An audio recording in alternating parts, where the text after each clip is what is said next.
નાતાલ નોવેના 8મો દિવસ. ઇજિપ્તમાં બાળ ઈસુનું જીવન. મનન ચિંતન. આપણા ધન્ય તારણહાર ઈસુએ તેમની શરૂઆતનું બાળપણ ઇજિપ્તમાં વિતાવ્યું હતું, જ્યાં તેમણે કેટલાય વર્ષો સુધી ગરીબાઈ અને નમ્રતામાં જીવન જીવ્યું હતું. તે પરદેશી ભૂમિમાં જોસેફ અને મેરી પરદેશી અને અજાણ્યા હતા. ત્યાં તેમનું કોઈ સગા સંબંધી કે મિત્ર નહોતું. તેઓ માત્ર મજૂરી દ્વારા ઘણી મુશ્કેલીથી પોતાનું ગુજરાન ચલાવી શકતા હતા. તેમનું ઘર ગરીબ હતું. મકાન એક નાની ઝૂંપડી હતી અને ખોરાકમાં સૂકો રોટલો કે સૂપ. અહીં મરિયમ રોટલાના ટુકડાને પાણીમાં બોળીને પોતાના પુત્રના પવિત્ર મુખમાં મૂકતા હતા.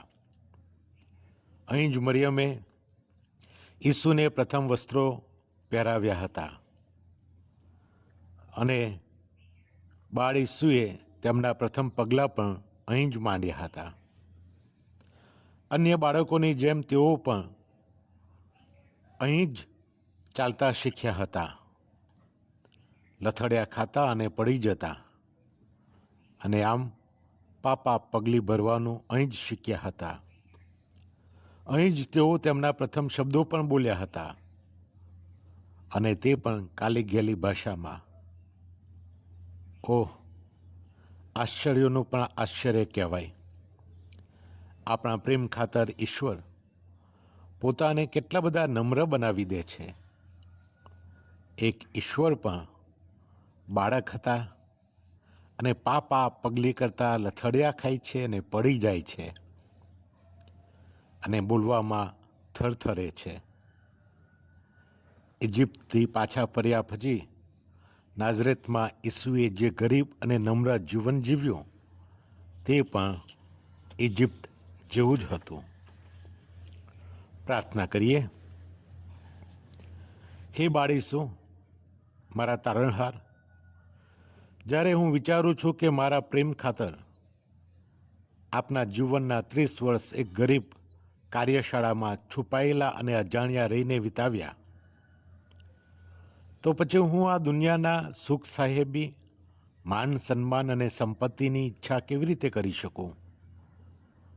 હું આ બધી વસ્તુઓનો આનંદપૂર્વક ત્યાગ કરું છું, કારણ કે હું આ પૃથ્વી પર આપના જેવા ગરીબ, નમ્ર અને તપસ્વી બનીને આપનો સાથી બની રહેવા ઈચ્છું છું, જેથી કરીને હું સ્વર્ગમાં એક દિવસ આપની સાથે રહેવાની આશા રાખી શકું. આ દુનિયાના તમામ ખજાના અને રાજ્યો શું છે? કશું જ નહીં પ્રભુ. તમે જ મારો એકમાત્ર ખજાનો છો, મારું એકમાત્ર કલ્યાણ છો. ભૂતકાળમાં ઘણી વખત મેં મારી મૂર્ખામી ભરી ઈચ્છાઓ સંતોષવા માટે તમારી સાથેની મિત્રતાનો ત્યાગ કર્યો છે. એનો મને પસ્તાવો છે. હું મારા પૂરા હૃદયથી એ માટે દિલગીર છું. ભવિષ્યમાં પાપ દ્વારા તમારી કૃપા ગુમાવવા કરતાં હું 1000 વખત મારો જીવ આપવાનું પસંદ કરીશ. હું તમને ફરી ક્યારેય નારાજ કરવા માગતો નથી, પણ હંમેશા તમને પ્રેમ કરવા માગું છું. મૃત્યુ સુધી તમને વફાદાર રહેવામાં મને મદદ કરજો પ્રભુ. હે મરિયમમાં, તમે પાપીઓનો આશરો છો. તમે મારી આશા છો. આમીન.